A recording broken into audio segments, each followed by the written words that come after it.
The object of Taxi Chronicles is to allow real riders with real stories share their experience and enhance your life. So sit back and enjoy the journey. Have you been to any country that is now at war to do your travel tourism? But obviously you went before they was at war. And what was it like? Yeah, Russia. Yeah, Russia. Yeah, definitely Russia. Have I been to war-torn countries? No, prior to being at war. Libya. So, yeah, you've been to Libya? Yeah, I've been to Libya and tell us a couple about of times. What was Libya like? Oh my God, it was so wonderful. I mean, I did get arrested, but That's a story even getting arrested was fine. Libya was the most amazing country. Flying into Tripoli, just walking around the city. I mean, I was with a photographer, and I was on a story. But anytime I went out on my own, I got so much hassle.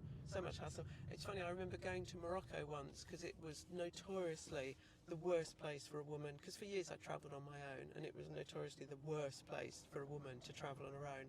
And I went and did a story about the hassle that I got in Marrakesh, literally to the point of people knocking on my door all night. But in Libya, although I got a lot of attention, people were so hospitable and so kind, and it was such a different country. And then when you go into Tripoli, about an hour to the up the coast is this place called Sabratha, which is this amazing old Greek ruined temple complex, and about 3 hours down the coast is this place called Leptis Magna, which is this old Roman temple complex and amphitheatre. And because no tourists go to Libya, and at the time the pollution wasn't that bad, the level of detail of these kind of centuries old temples, palaces, you could see every tile, every statue, every carving was so perfect and so intricate, and it was so amazing travelling around there. And then I was due to go back and do another story, and everything kicked off in Libya, and I was sent to Lanzarote instead. I just figured my editor was just like looking down the L's in the map, in the list of countries. It's like, okay, Libya's off. Right, what else have we got? Lanzarote. She can go to the Canaries instead. Okay, yeah, good. What would you? We believe in Taxi Chronicles is sharing our gifts so people can learn. Young people can learn and decide whether they want to be in your industry. What have you learnt from being a journalist, a travel journalist, that you wish you knew when you had started? I suppose just to see yourself there, because I kind of lucked into journalism, and I never really knew how to go for it, because I didn't know anybody who was a journalist, and I couldn't imagine being a journalist. And I look back on when I was at school and when I was at uni, and I had loads and loads of opportunities which I never really made the most of, because I never really could see myself as a writer or a broadcaster or whatever. And so I look back and realise I could have done so much more with my skills and my interests and my curiosity that I didn't. I mean, I did quite quickly once I left university, because I left university and didn't know what to do, so I went to Australia on my own and ended up living there, and got into the career. But looking back, I could have started much earlier, but I didn't take my skills seriously.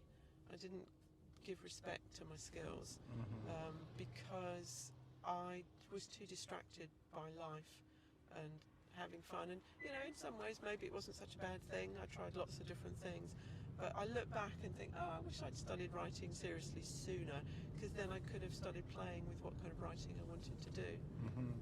So yeah, that would be my tip. Look at your talents and believe in them and make them work for you. Okay.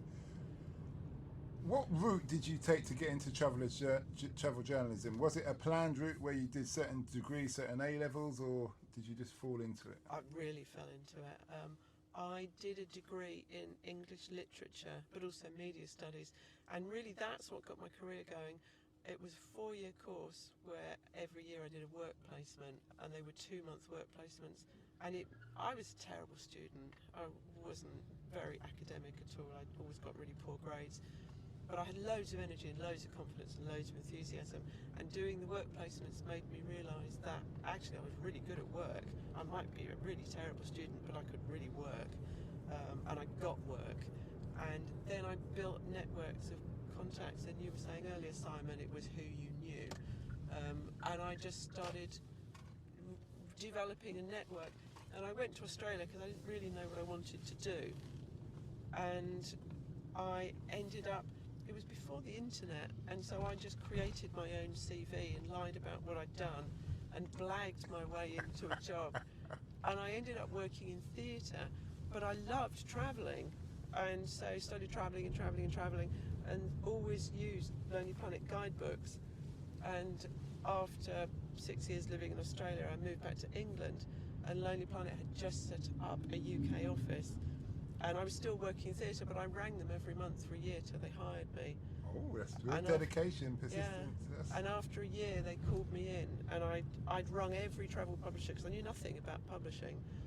And I rang every travel publisher and pretended I was a student doing a dissertation on guidebook marketing, and got them all to explain their marketing strategies to me. And I went in and had this meeting, and it was a 4-hour meeting that just basically ended with me literally begging and just saying, nobody loves Lonely Planet like I do. Nobody will work as hard for you as I will. Nobody will be as dedicated as I am. And I think they just thought we either have to hire her or take out a restraining order.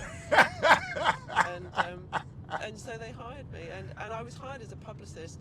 And the thing about Lonely Planet is it was a very small company in the UK at that point, and I was head of PR, and the newspapers would ring all the time. Every time a tourist was kidnapped somewhere, or every time the Easter holidays were coming up and they wanted to know where the good places to go were, they'd ring, and there was nobody else for them to talk to but me, because there were only 3 of us working for the company at the time. And so I started doing a lot of radio and a lot of TV, and then I started writing, and then pretty soon I was writing loads, and I was doing loads of radio, and then got a radio show, and then got a TV show, bits in other people's programs, and then started writing. And I did this for 10 years, just juggling working for Lonely Planet and being a travel writer. And then after 10 years of Lonely Planet, which were amazing, and travelling tons, and just being part of a company that I just loved with every fibre of my being, I just felt it was my time. It was my time to do something for me. So I left and became a freelance broadcaster and freelance travel writer, and that was 15 odd years ago, and here I am. Well, thanks a lot for that. On the way to the airport. But it's funny, you set off in life when you're young, and you kind of have an expectation of what your life's going to be and where you're going and what you want. And sometimes there's a voice in the back of your head, a very quiet one, that is actually telling you a different narrative and sending you in a different direction, but you ignore it because it's not convenient. It might be that you're in a relationship and you don't want to split up with that person, but you're being pulled another way. Or it might be that you've spent a bunch of time and money training to be something, but actually in your heart you're really not into it, and there's something else.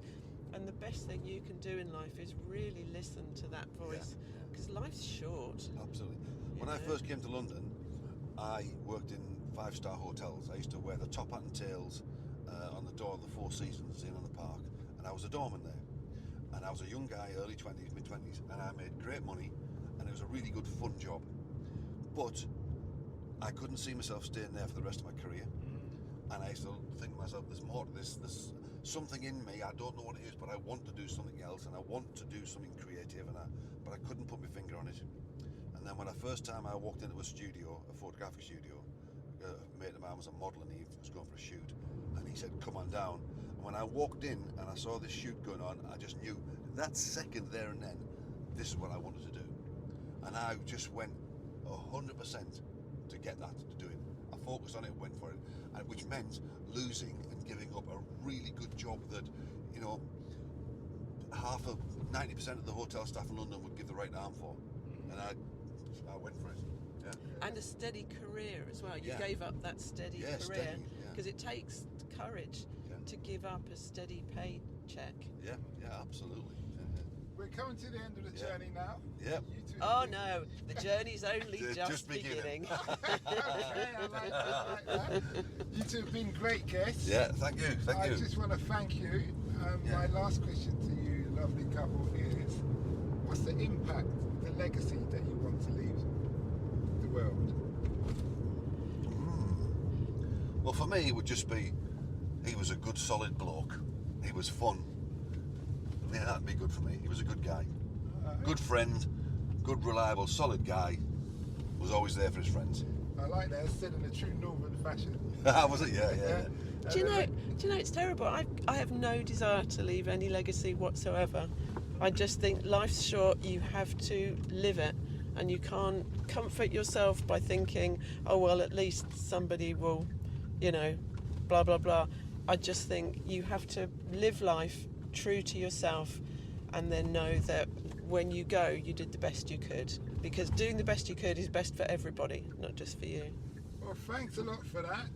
And to the listeners out there, just thanks a lot for listening. I hope you learned a lot about that, from photography to travel tourism and obviously diving.